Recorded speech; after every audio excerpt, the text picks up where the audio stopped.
मैं the country times की पत्रकार कामनी झा। मेरा मुकेश जैन जो कि दारा सेना के अध्यक्ष हैं, उनसे मेरा पहला सवाल ये है कि जेएनयू की प्रेरणा पाकर दिल्ली यूनिवर्सिटी के छात्र भी देशद्रोही नारे लगा रहे हैं, जिस पर अरविंद केजरीवाल और राहुल गांधी जैसे नेता उनका समर्थन कर रहे हैं अभिव्यक्ति की स्वतंत्रता के नाम पर।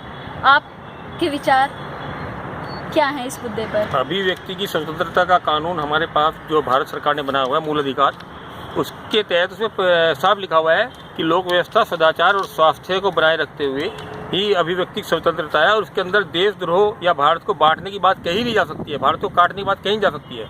जो अभिव्यक्ति की स्वतंत्रता के नाम पर ये अरविंद केजरीवाल देश को बरगला रहे हैं। जिस समय हम और स्वामी ओम जी चुनाव लड़ रहे थे और अरविंद केजरीवाल के खिलाफ खड़े हुए थे यहाँ पर नई दिल्ली क्षेत्र से, तो इसने 5 बार हम पर हमले कराए।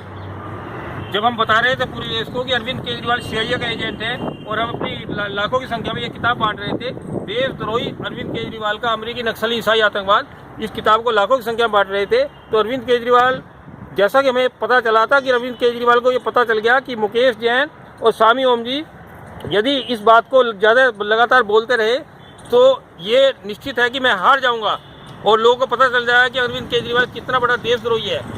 दूसरी बात मैं ये बताना चाहता हूँ कि जितने भी ये नारे लगाए जा रहे हैं जवाहरलाल नेहरू विश्वविद्यालय में, दिल्ली विश्वविद्यालय में और जादवपुर विश्वविद्यालय में, ये सबके सब नारे लगाने वाले CIA के एजेंट हैं। फोर्ड फाउंडेशन जैसी कुख्यात CIA के एजेंट आतंकवादियों को मददगार उनको मदद कर रहे हैं और इस मदद के बलबूते पर ही ये प्रोफेसरों को खरीदा जा रहा है।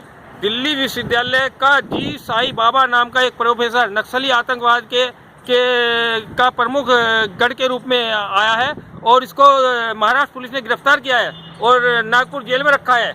इस पर आरोप था कि ये नक्सली आतंकवादियों का मददगार है। नंदिनी सुंदर नाम की एक दिल्ली विश्वविद्यालय की प्रोफेसर है, उसको भी बस्तर की पुलिस गिरफ्तार करने पहुंची है और उस पर भी एक ही आरोप है कि वो नक्सली आतंकवादियों के मददगार है। उसने नक्सली आतंकवादियों पर एक आदिवासी महिला के पति की हत्या करवाई है।